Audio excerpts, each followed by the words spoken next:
सालों पहले चांदनगर के पास एक जंगल था। वहां एक बड़ा सा बरगद का पेड़ था, जिस पर एक कौवा और एक कोयल दोनों अपने अपने घोंसले में रहते थे।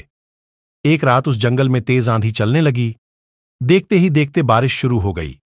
कुछ ही देर में जंगल का जो भी था सब बर्बाद हो गया। अगले दिन कौवे और कोयल को अपनी भूख मिटाने के लिए कुछ भी नहीं मिला।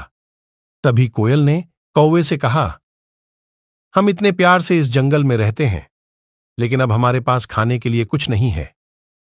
तो क्यों ना जब मैं अंडा दूं तो तुम उसे खाकर अपनी भूख मिटाना, और जब तुम अंडा दोगे तो उसे खाकर मैं अपनी भूख मिटा लूंगी।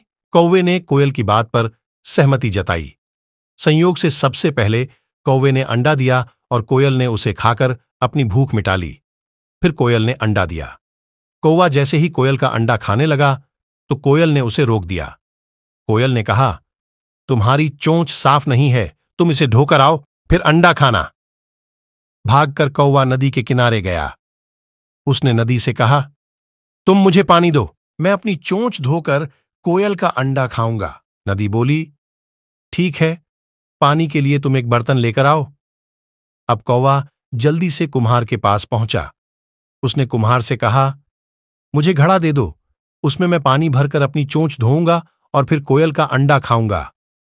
कुम्हार ने कहा, तुम मुझे मिट्टी लाकर दो, मैं तुम्हें बर्तन बनाकर दे देता हूं। यह सुनते ही कौवा धरती मां से मिट्टी मांगने लगा। बोला, मां मुझे मिट्टी दे दो, उससे मैं बर्तन बनवाऊंगा और उस बर्तन में पानी भरकर अपनी चोंच साफ करूंगा, फिर अपनी भूख मिटाने के लिए कोयल का अंडा खाऊंगा।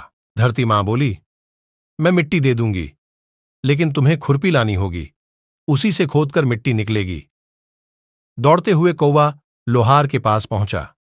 उसने लोहार से कहा, मुझे खुरपी दे दो, उससे मैं मिट्टी निकालकर कुम्हार को दूंगा और बर्तन लूंगा, फिर बर्तन में पानी भरूंगा और उस पानी से अपनी चोंच धोकर कोयल का अंडा खाऊंगा।